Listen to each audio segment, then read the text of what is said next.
So I'm actually not referring to a gallery wall today, but I bet you thought I was.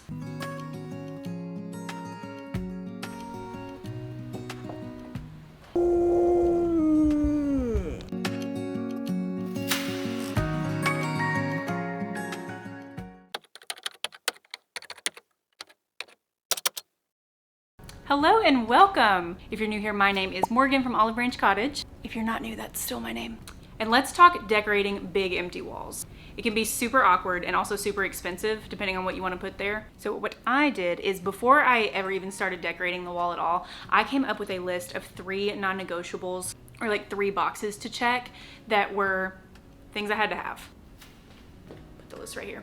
Number 1 was I knew I wanted this idea to be unique / creative. Basically my benchmark for that was whenever new people came over, I wanted them to go, "Oh my gosh, that's so cool, that's so unique. I've never seen that done before. Was that your idea?" "Why, yes, it was." Okay, so that was number 1. Number 2 is I knew I did not want a gallery wall. I love gallery walls, I promise I do, but I just wanted something I had not done before in my house, something that was funky fresh. And number 3, I knew that I wanted this wall to have family photos incorporated into it. Okay, I gotta tell you something I actually read in a magazine one time though. It made me sad, honestly. It was a magazine giving decorating tips, and it said decorating with family photos is a no-no because it cheapens the look of the room. Nonsense. I read that advice when I was moving from my apartment into my very first house, and I had gotten super into decorating, so I followed that. So I followed that advice, and all I really wanted to do was put wedding photos up, but I didn't. That makes me sad. In year 2, I finally did. I just threw it out the window and started decorating for me and my husband and our dust bunnies and what we liked. And if my house looks cheap, period. It looked cheap and I liked it. Let me show you what I got. Okay, so now that you know my non-interior design educated beliefs about family photos, let me show them to you. Although these are family photos, I do consider this to be a little bit more of an art installment because I think it's kind of unique. I don't know, I'll let you decide. But, oh, here are my cuties. I'm gonna introduce you to my cuties. This is Ben, and oh my goodness, is he cute. Let me show you something he does over on Instagram that makes the crowd go wild. You're so handsome! You're so handsome!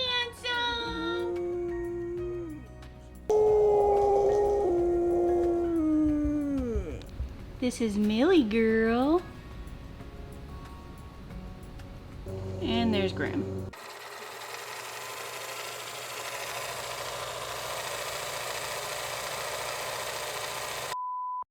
This is my large empty wall I'll be decorating today. It's behind the love seat in my living room. And to fill it, I will be using 4 no pang frames from IKEA. You have to say it that way, I don't make the rules. They are 24 by 35 inches, and it comes with the frame, the little plasticky piece that goes in the middle, and the white mat, which you won't see, but we are still gonna use. Now for the photos to fill the frames. We hired a photographer for this because we kind of needed some family photos anyways. You could totally take the photos yourself, but I would not recommend using smartphone photos because they can get kind of blurry when you blow them up to this size. All right, now here's the nitty gritty of what I meant when I said I felt like this idea was kind of unique. I don't know, now I'm self-conscious. Tell me if you think it's unique, I don't know. But I did the left and right halves of the human faces and then the top halves of the dog faces, and I titled this wall piece My Better Halves. I think it's cute, and I think the photos came out really, really well. I ordered them from a website called Vivix. I had never used it before, but it was by far the cheapest when I Googled cheap, large photos. The only thing I will caution you against is their website was incredibly overwhelming to me. Just so much text, so much pop-ups, pictures, all kinds of stuff, but they were definitely the cheapest, and the photos came out really well, so that's my warning. Alright, now let's actually work on filling those frames. Self-explanatory, yes, 100%, but I do humbly offer up these tips to you. The first is use a butter knife to peel up those little metal backings on the picture frame, especially the ones from IKEA. They hurt when you're trying to pull them up with your fingers, so use a butter knife. Second tip is this white mat that comes with the frames.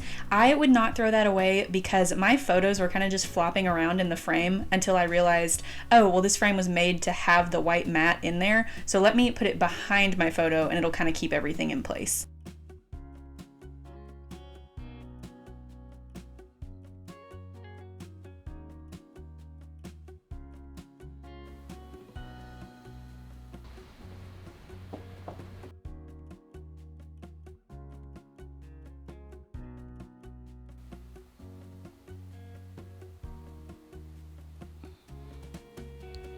The glare on these photos right now can catch these fists.